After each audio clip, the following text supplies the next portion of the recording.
नमस्कार दोस्तों।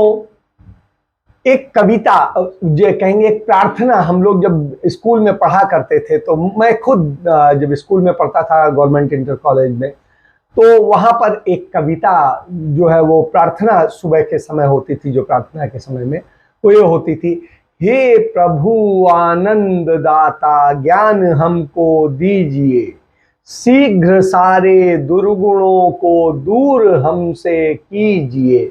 हे प्रभु लीजिए हमको शरण में, हम सदाचारी बने, ब्रह्मचारी धर्म रक्षक वीर व्रतधारी बने। हे प्रभु निंदा किसी की हम किसी से भूल कर भी ना करें, निंदा किसी की हम किसी से भूल कर भी ना करें, ईर्ष्या कभी भी हम किसी से भूल कर भी ना करें। हे प्रभु सत्य बोले झूठ त्यागे, मेल आपस में करें, दिव्य जीवन हो हमारा यश तेरा गाया करें। हे प्रभु जाए हमारी आयु, हे प्रभु लोक के उपकार में, हाथ डाले हम कभी न भूल कर अपकार में। हे प्रभु कीजिए हम पर कृपा ऐसी, हे परमात्मा मोह मद मत्सर रहित होवे हमारी आत्मा। हे प्रभु प्रेम से हम गुरुजनों की नित्य ही सेवा करें, प्रेम से हम संस्कृति की नित्य ही सेवा करें। हे प्रभु, तो इस तरह से मतलब पूरी तरीके से होता था, सर्वहितकारी बने। तो यह प्रार्थना हम लोगों के यहाँ सुबह जब हम पढ़ते थे इंटर कॉलेज में, तो उस समय ये कराई जाती थी और उस समय हम लोग करते थे। और उस समय मुझे आज भी याद है, कांग्रेस की सरकार हुआ करती थी।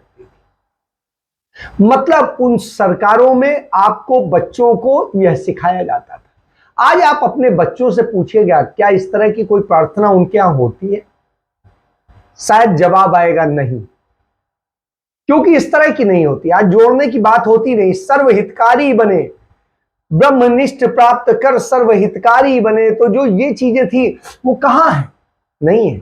सत्य बोले नहीं है, आयु हमारी कायम में जाए, लोक के उपकार में जाए, और हम सदैव सदाचारी बने, निंदा किसी की ना करें। तो ये समझिए, इतना हमें ज्ञान दीजिए कि हम दुर्गुणों से दूर रहें। लेकिन आज स्थितियां क्या हैं? बिल्कुल बदली हुई है। शायद इन्हीं कारणों से नितिन गडकरी आज जो है बहुत दुखी हैं, और दुखी होकर के वो जो कहते हैं कि कभी कभी मन में आता है कि मैं राजनीति छोड़ दूं, क्योंकि वह राजनीति अब रही नहीं, और जो नहीं रही है उसको लेकर के उन्होंने कहा, और उन्होंने जो बातें कही उसमें उन्होंने कहा कि जिस तरीके से अब राजनीति हो रही है वह निश्चित रूप से चिंताजनक है। वह राजनीति नहीं है, वो राजधर्म नहीं है, वो उसे बर्बाद करने वाला है। वो एक सम्मान समारोह में पहुंचे थे और वहां बोल रहे थे, और उन्होंने कहा हमें यह समझना होगा कि राजनीति का मतलब क्या है। क्या यह समाज देश के कल्याण के लिए है या सरकार में बने रहने के लिए? उन्होंने जो एक बात कही उसी में कहा कि महात्मा गांधी के दौर में राजनीति सामाजिक आंदोलन थी, राष्ट्रीय आंदोलन थी, देश की आजादी का आंदोलन था।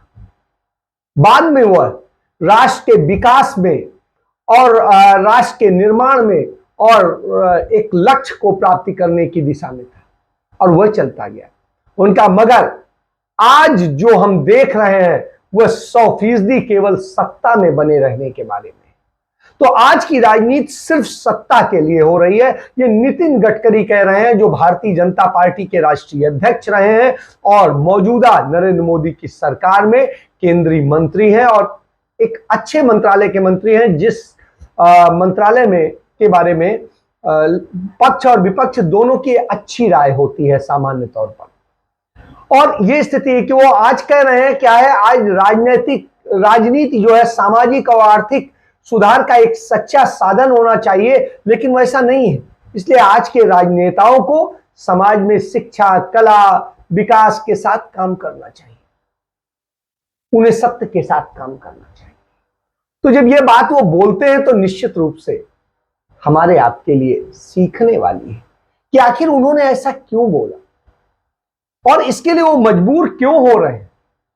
क्योंकि वो देख रहे हैं कि राजनीति सिर्फ सत्ता के लिए हो रही, एन केन प्रकार कैसे भी सत्ता हासिल करनी, सत्ता हासिल करने के लिए कुछ भी किया जाएगा, किसी को भी मार दिया जाएगा, किसी का भी चरित्र हनन किया जाएगा, किसी का भी निजी उसमें जीवन में प्रवेश कर जाया जाएगा और बात हो रही होगी कहीं की और बात करने लगेंगे कहीं की।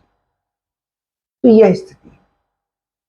इसी के साथ एक और नरेंद्र मोदी सरकार के बड़े मंत्री हैं और बड़े कद्दावर और सरल व्यक्ति माने जाते हैं, बड़े अच्छे माने जाते हैं और उनकी जो पाठशाला है वो सही में आरएसएस की, उस आरएसएस की जो बनाने की बात करती है।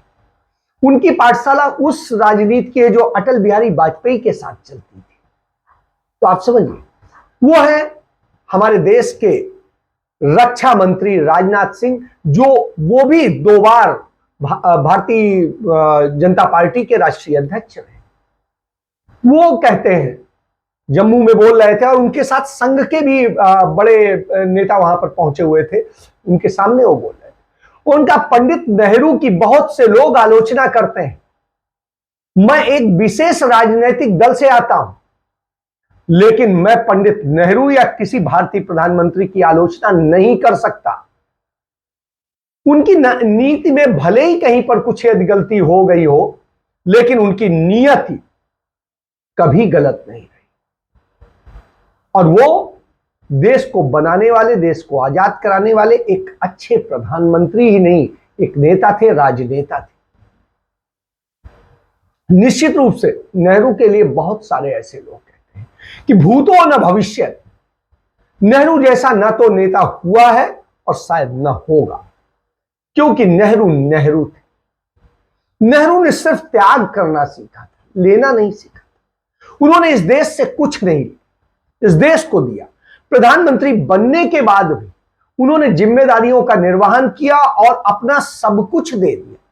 अपने घर परिवार की पुश्तैनी संपत्तियां दे दी, जो एक रिचेस्ट फैमिली से थे उस समय की अंग्रेजी हुकूमत के दौर में। वो देश की सबसे रिचेस्ट फैमिलीज में से एक फैमिली थी, जो देश के सबसे बड़े रईस फैमिली से हो, और वो जाते जाते अपनी जो वसीयत कर गए वो सब कुछ वो इंदिरा गांधी को नहीं दे के गए, अपनी किताबों के सिवा।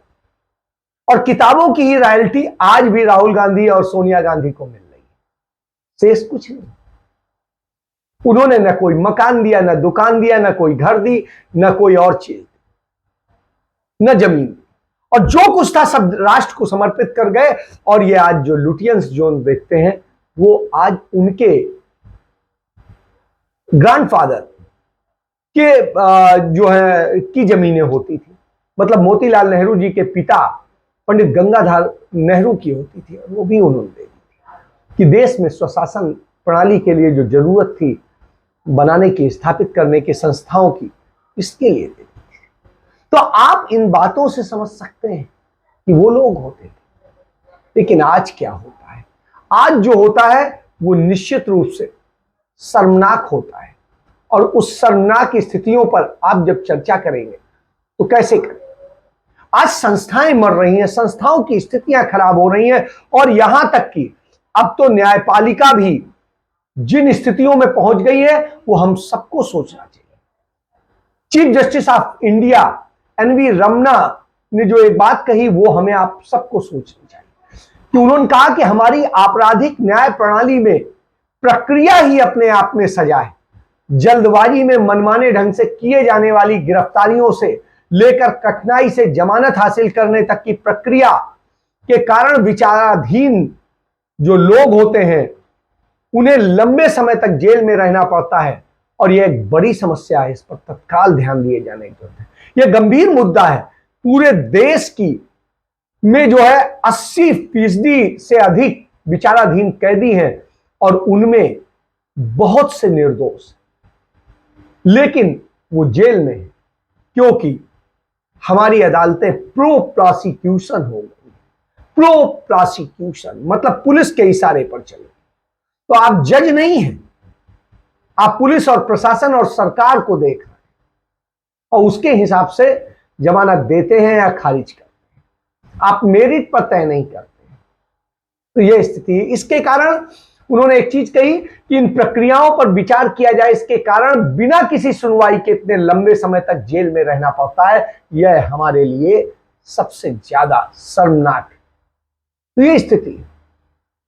और रमना साहब बड़े अच्छे वकील रहे, 17 साल तक उन्होंने वकालत की है, 22 साल से वो जज हैं। इसके अलावा उन्होंने बहुत सारी चीजें, आप देखिए, यदि उदाहरण के तौर पे देख लीजिए, भीमा कोरेगांव मामले में 16 लोग मुल्जिम हैं और बेवजह वो जेल में। और स्थिति है उन पे वो उन्होंने किया क्या था, भीमा कोरेगांव की लड़ाई की 200वीं जयंती मनाने के लिए वो भीमा कोरेगांव के एक सभा में हुए थे, और उनमें से कई सारे तो ऐसे हैं जो गए भी नहीं थे, उनको भी किया गया। स्टेन स्वामी इसके उदाहरण है। तो इस तरह, और तब की भाजपा सरकार ने, राज्य सरकार ने किस तरीके से उसमें पूरा वो किया। और यह जो भीमे कोरेगांव का मामला है, ये दलित सम्मान का विषय है और उसी मामले को लेकर के है। तो इस तरीके से, किस तरीके से कैसे किया जाता है, कैसे SIT NIA और सब बना करके उनको किस तरीके से ऐसा बना दिया जाता है जैसे वो देशद्रोही हो कुछ हो। और जैसे मैंने बताया, 84 साल के जो फादर थे स्टेन स्वामी, उनकी पिछले साल इसी महीने में, जुलाई महीने में मृत्यु हुई थी। और वजह यह थी कि वो एक स्ट्रॉ मांग रहे थे पीने में, उनके गले में प्रॉब्लम थी, इतनी उम्र थी।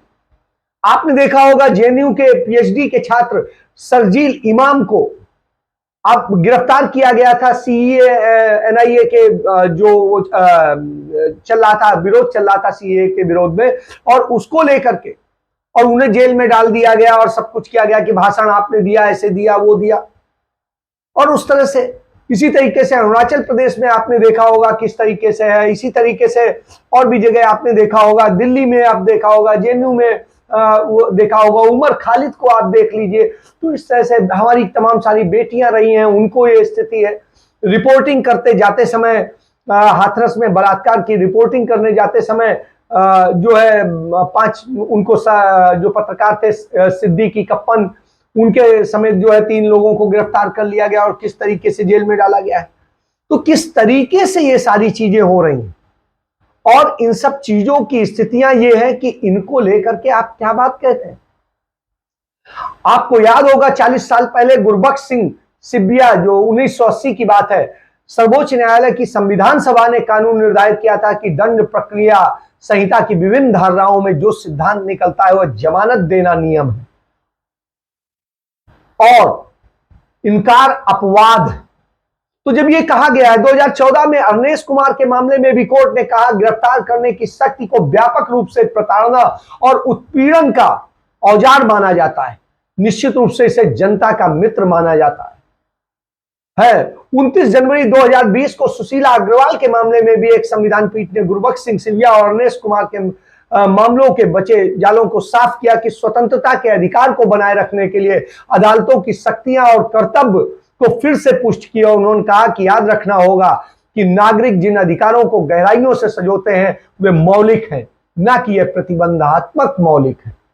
तो इसलिए वो मौलिक है और इसलिए होना चाहिए। आपको ये चीज समझ लीजिए।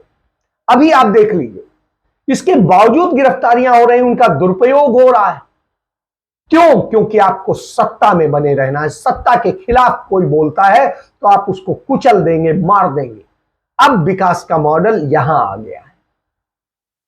सुप्रीम कोर्ट ने 11 जुलाई 2022 को सत्येंद्र कुमार अंतिल के मामले में जो कानून की व्याख्या की उसको समझने वाला है। 20 जुलाई 2022 को मोहम्मद जुबैर के मामले में स्पष्ट आदेश देकर गिरफ्तारी से जो रोका गया, अंकुश लगाने वाले जो फैसले दिए गए वो समझने होंगे। इन सब टिप्पणियों के बाद भी हमारे देश में हजारों लोग जेल में, निर्दोष लोग जेल में। जब वो बरी होंगे तो क्या होगा? आपने देखा था जालौन में वो बलात्कार के आरोप से जब बरी हुआ तब तक उसकी उम्र निकल चुकी थी, बूढ़ा हो चुका था।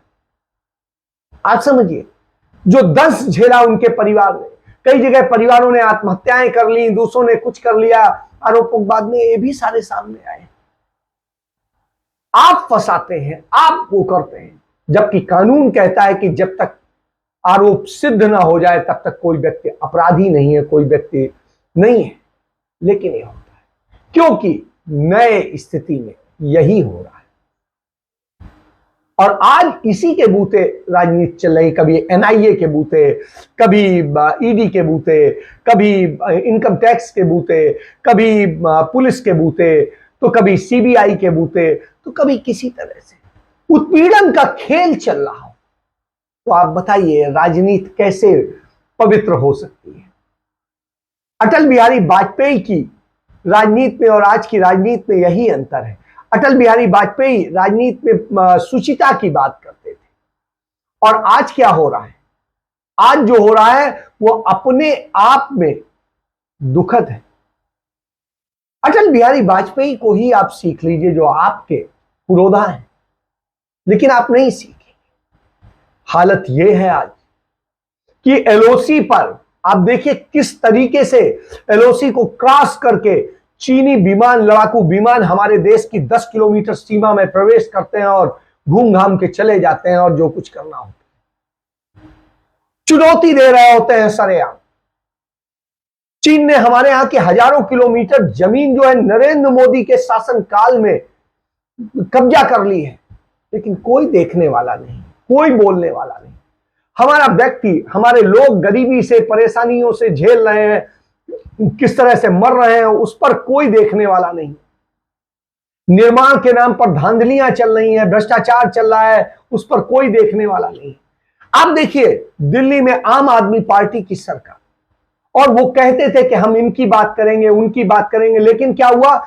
जब वहां पर आंगनवाड़ी की कार्यकर्ताओं ने, सेविकाओं ने जो मांग की कि हमारी मानदेय को बढ़ाया जाए, हमारे उसको लेकर के उन्होंने प्रोटेस्ट किया, तो 884 आंगनवाड़ी सेविकाओं को बर्खास्त कर दिया गया। दूसरी तरफ अपने विधायकों का वेतन जो था, भत्ते थे, वो 66% बढ़ा दिए गए, 66%। तो आप समझिए, आप अपनी सुविधा के लिए करेंगे, दूसरी तरफ आप नाटक करते हैं कि आप पेंशन बंद करेंगे, ये करेंगे, वो करेंगे, दूसरी तरफ आप अपनी सैलरीज बढ़ाते हैं, अपने भत्ते बढ़ाते हैं, अपनी बहुत सारी चीजें बढ़ाते हैं। आप देखिए, तो ये आम आदमी पार्टी का भी चेहरा है। और ये चेहरा देखिए, बेरोजगारी आज देश में चरम पर है, उस पर आप चर्चा नहीं करते हैं। आप अपने जो सिंगापुर जाने के लिए परेशान होते हैं। भारत सरकार, जो नरेंद्र मोदी की सरकार है, उसकी भी यही स्थिति है। यदि आप देखिए, बेरोजगारों का जो पंजीकरण होता था वो पिछले साल जो है 28.47 लाख था, और इस साल जब आप 2021 और 22 के फाइनेंशियल सेशन का जब आप देखेंगे तो यह आंकड़ा कितना हो गया? 65.41 लाख, मतलब डबल से भी ज्यादा।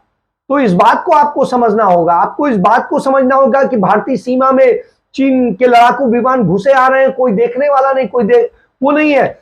और एनजीटी ने बताया है, हम नहीं कह रहे हैं, कि बिना ट्रीटेड पानी गंगा में जा रहा है, जो गंदा पानी जा रहा है, जिसके कारण गंगा महाप्रदूषित हो रही है, इसको लेकर के चिंता व्यक्त की। वाराणसी में संकट मोचन के महंत जी ने, वीएन मिश्रा साहब ने चिंता व्यक्त की, उन्होंने उसकी तस्वीर दिखाई। आप समझिए कि यह स्थिति है। वही नरेंद्र मोदी की गंगा मां ने मुझे बुलाया है, न मुझे किसी ने भेजा है, न मैं यहां आया हूं, मुझे तो मां गंगा ने बुलाया है। तो साहब, गंगा ने बुलाया है इसलिए कि आप प्रदूषण को बढ़वाएं। 50% जा रहा है, यह स्थिति है। और किसानों का उत्पीड़न होता है, कोई देखने वाला नहीं है। राहुल गांधी जब किसी बात को लेकर उठाते हैं तो आपको समझ में नहीं आता है। तो किसान शहीद हो रहा है, जवान मर रहा है, उसके अलावा सीमाएं सुरक्षित नहीं है, और लेकिन सरकार जो है अपने मित्र पूंजीपतियों के जो है कर्ज माफ करने में जुटी है। 12 लाख करोड़ का कर्ज माफ कर चुकी है। आपका 1 रुपया का माफ कर दे तो बताइए। स्थिति यह है कि भारत की कर्ज की हालत बद से बदतर हो गई है। भारत दुनिया के सबसे बड़े कर्जदार देशों की श्रेणी में शामिल हो गया है, तो ये स्थिति है। और अब आपके खाने पर भी टैक्स लग गया है, आपकी शव जलाने पर भी टैक्स लग गया है। तो ये है, इन सब पे कब आप जवाब देंगे और इन पर आप चर्चा कब करेंगे? नोट जो है आपका लगातार गिरता जा रहा है और स्थिति यह है कि रुपया के गिरने के कारण हो ये रहा है कि डॉलर के मुकाबले आज 80 रुपया पार कर चुका है। आसमान छूती महंगाई किसी से छिपी नहीं है, बेरोजगारी किसी से छिपी नहीं है, भुखमरी किसी से छिपी नहीं है, कुपोषण किसी से छिपा नहीं है। आप बताइए, इतना सब कुछ हो रहा है और उसके बाद में सरकारी जो नौकरियां हैं उनमें जिस तरीके से अग्निपथ में अग्निवीर भर्ती कर रहे हैं, कितना बड़ा धोखा है। और इसके बाद भाजपा के लोग क्या कर रहे हैं यह भी देख लीजिए। भारतीय जनता पार्टी के प्रदेश उपाध्यक्ष बर्नार्ड मारक जो है सेक्स रैकेट चला रहे थे और छोटे छोटे बच्चों को उसमें इस्तेमाल कर रहे थे। आप समझिए मेघालय का मामला। रियाज अटारी जो उदयपुर में जाता है, एक हिंदू टेलर का गला रेत देता है, वो आपके भारतीय जनता पार्टी का राष्ट्रीय मुस्लिम मंच का है। इसी तरीके से तालिब हुसैन जो आपकी पार्टी का है, वो जाकर के अमरनाथ यात्रा में बम फोड़ने की साजिश कर रहा था और उसके समेत पकड़ा गया तमाम असलहों और उसके साथ में। दूसरी तरफ आप ज्ञान को खत्म करने पे लगे हुए हैं। साइंस एंड टेक्नोलॉजी के बजट में आपने 3.9% की कटौती कर दी और उसके लिए जो इक्विपमेंट लिए जाते थे उन पर आपने टैक्स 12 से 18% कर दिया। मतलब क्या है? आप पढ़िए मत, आप काबिल मत बनिए, आप योग्य मत बनिए। और वहीं आपकी एक मंत्री स्मृति ईरानी, उनकी बेटी अवैध तरीके से बार चलाती है और एक मरे हुए व्यक्ति के नाम पर लाइसेंस हासिल करती है। तो ये आपके यहां की राजनीति। यदि ये राजनीति है सत्ता के लिए, अपनी कमाई के लिए, अपने आप को धनवान बनाने के लिए और अनैतिकता की, तो हे प्रभु आनंद दाता, हमें ये राजनीति नहीं चाहिए, हमें ये सरकार नहीं चाहिए।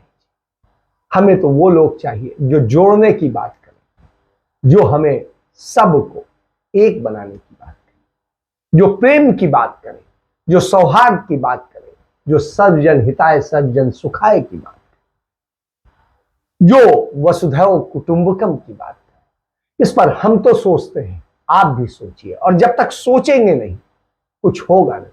इसके साथ चर्चा समाप्त करता हूं। जय हिंद, जय भारत, वंदे मातरम।